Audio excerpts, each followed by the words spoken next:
Rescuers carry a survivor from the rubble after a 6.6 magnitude earthquake hit China.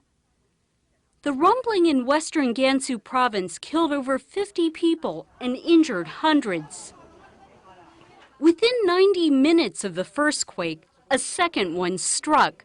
State media say that aftershocks measured a magnitude 5.6.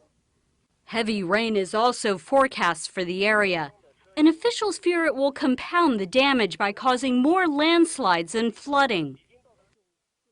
Hundreds of soldiers and firefighters have been dispatched to the mountainous region to help with rescue efforts.